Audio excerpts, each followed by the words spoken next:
Hey, welcome back to the channel. This is Daniel from Think Gaming. Now, one of my subscribers, Matt, has asked me how much does it take to set up the game, The Elder Scrolls Betrayal of the Second Era, how long does it take from setting up the game from this giant box to the moment where you can actually start playing and enjoy the game. And just based on my experience, I said that it probably takes just about 10 to 15 minutes if we're not counting the character creation part, which might take a little bit of a while, especially if you are into theater crafting. But then on my second thought, I realized that I never actually timed the process, so you know what, just for my own curiosity as well as for a little scientific experiment, if you will, I decided, you know what, to set up the game on camera with the stopwatch turned on, so we all find out how long does it actually take to set up the game. Now, before we jump into that, just a little technicality. As you can see, not the entire play area fits into the screen, unfortunately. I already mounted the camera as high as I can, but still not the entire table fits in, and this game does require quite a lot of space, so just keep that in mind, although I'll do my best to showcase all the components and things that even if I'm gonna put this outside of the screen, I'll still do my best to kind of elaborate on what's going on there. And also, as you can see, I already rolled the mat and I already placed the game box from my shelf to the table, so you know what, it probably took me, I don't know, 30 seconds, so feel free to subtract that amount of time from the final time that we'll get to set up a game if you want to, but hey, I think other than that, we're good to start. So let me turn on this stopwatch on my watch, yep, and we're good to go. Alright, so first I'm gonna put these boxes aside. Here's where I'm gonna keep all my maps, by the way. So I'm gonna leave this aside for now. Then I'm gonna rotate the box a little bit and to the side.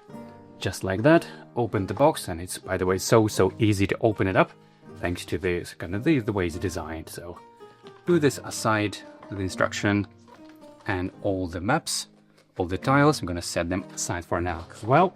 And so all as the gazetteers too. Yeah, I'm gonna set up probably for one character because my subscriber Matt asked for a single player setup, so you know what, let's maybe choose this one. I'm gonna put the remaining character needs to the side as well. Now more foam, more drawbags, I'm gonna need them in a moment. More foam to the side, just some cards, and let's actually set up all this thing first. The cards tray, gonna leave the tracker.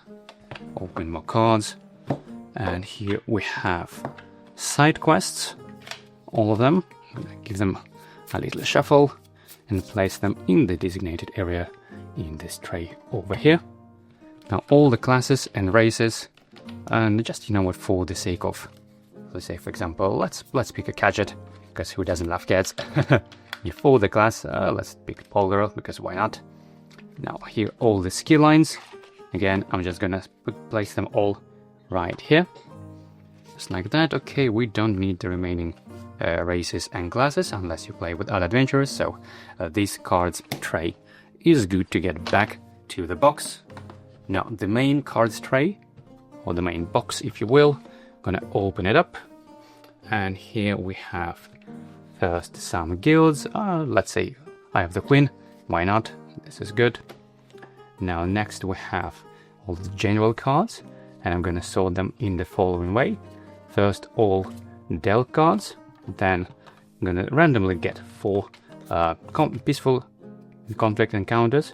So there's 4 of these, and let's say 4 of these. Okay, we don't need the remaining, so I'm gonna place it like that. And I'm gonna draw, place all legendary items, place them, give them a good shuffle, place them in the designated area in the cards tray over here. Now next we have some common items. I'm gonna do the same, give them a good shuffle with the best of my shuffling abilities. It's a big a deck of cards. I'm gonna place them over here as well. Next, let's choose a province. This one is Black Marsh. I think this is good to go. So we have all the conflict cards, all peaceful cards, and all Delve cards. Again, I'm going to give them a good shuffle.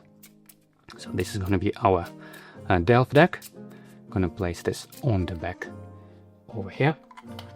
Then I'm going to do the same for the other 2 decks. So this is our conflict card.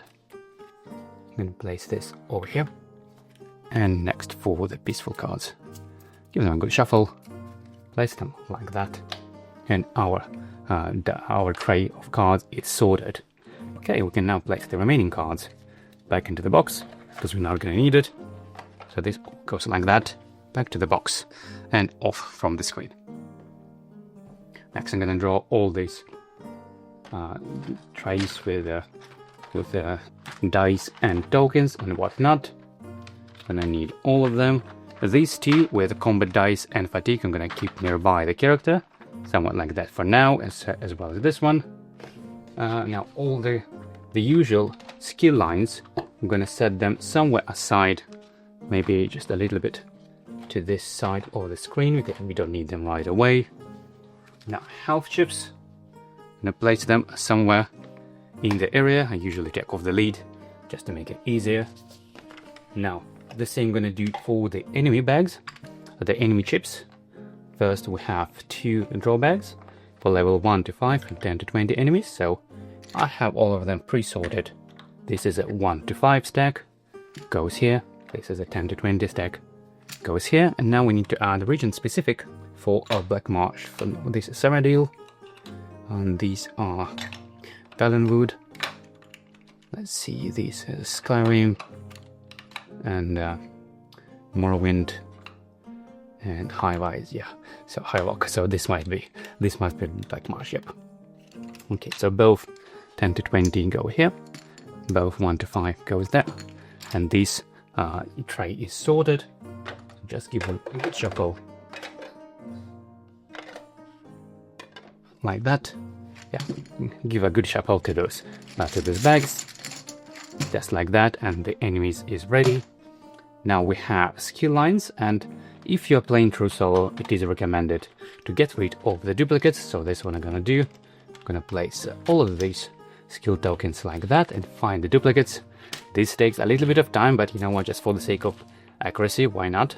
So that's how I usually do it. So we have, okay, this and that, and then we have shadows. Basically I'm just finding pairs. Then I'm gonna set one of them aside. You place the other one in the bag like that, and illusion like that, and destruction, and two-handed, and speech, legerdemain, heavy armor, non-handed. Okay, so now I'm going to separate the two, and yep, so this one goes back to the tray like that. I'll move all of them aside, just like that, and all the remainings will go to this special trainer bag. Okay.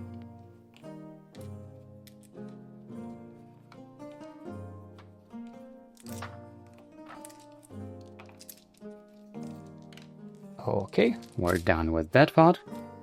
Now, as for our character, let me open up the lead and probably take it off from this tray as well, just because who likes playing with plastic? So I take it off, leave it like that. So we have our race, we have our class, and we need some stat token. I'm gonna have the 4 stating attributes. I'm gonna slot them any way you want, something like that. Obviously, character creation might take a while, especially if you're into theory crafting and you want to, you know, have a particular way of building character. You want to kind of flip through all of the kind of available builds and skill lines and think a little longer. And so my starting skill line, let's say, will be bow, because why not? I'm gonna place it somewhere like that. 2 stamina stat tokens. We have 3 2 magicka, 3 stamina, like that. Now I'm gonna need a couple of combat. Okay, so this is good. I can now close it and set aside.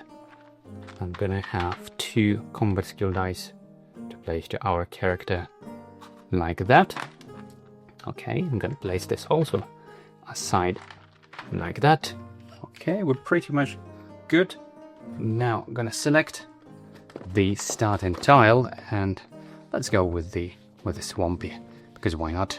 If we're going for Black Marsh, I think that makes sense. Oh, and I'm also gonna take all the rest, the dealt cards as well. So this is how I usually do it. This is the big one.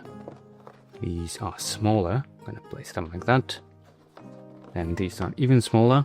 I'm gonna place them over here, and then this triangle goes that. Okay, so we can now place this one here set it aside. And this is our delve stack that we're gonna use when we're in delves. This is our starting clash and the entrance tile. Okay. Now, if you have a certain quest that requires you to set up a quest enemy, you have they all here. You can have, for example, I don't know, Dislandra. I picked Dislandra, why not? Just set her aside like that. Now we have some cash chips. I'm gonna place them in a stack. Now, usually I spread things out a little bit wide on the table, but again, because my filming area is very limited, trying to keep things nearby here. Now we have the player, first player token, although probably not gonna need this if you're playing in solo. So this goes like that, and these two goes to this tracker on the day 1 and to experience. That's how we start. We're obviously gonna need a round tracker, which I'm gonna have. I'm using a blacksmith back for that, so I have a metal one. Goes over here like that. I'm gonna close and set aside. Oh, we'll get our character, of course. Kajet is orange one, so that is the one, our character. Like that. I'm gonna give it its starting health chips, which is 4 health. 3, 4. So our character is good to go, pretty much. But we also need to have it, to give it 2 starting skill dice, which are at the bottom right here. So we start with 2 snipe dice, 1 and 2, like that. Slot them here and here. Right, so I'm gonna place this box aside for now. And so as this big box, because we pretty much empty all of it. Now, in this Valiant expansion box, this is where I keep all my map tiles, my maps, as well as the this achievements list and the enemy skills, which I don't actually use, frankly. Now, here we have the Black Marsh map. Over here, I'm going to put the remaining ones back into the box. Okay, this is good. Like that, set aside. And yeah, pretty much ready to go. It's our dice tray, our map. We're gonna need some map tokens as well. This is something I got to do from this tile. So we're gonna need a party tracker and the weather effects, the province effects. Probably don't see it on the camera, but I placed a little token over there, as well as the party token on our starting town. Not sure which one is that, but let's say Stone Wastes. Why not? And yeah, I think we are pretty much good to go. Just need to find the gazetteer. This is the stack of all of my gazetteers and maps, and the rulebook, Saradil, and yeah, that is the Black Marsh. Just find the quest you need. That's the exact starting location if you need to have any extra enemies. So yeah, that is pretty much the setup, and we are good to go to play.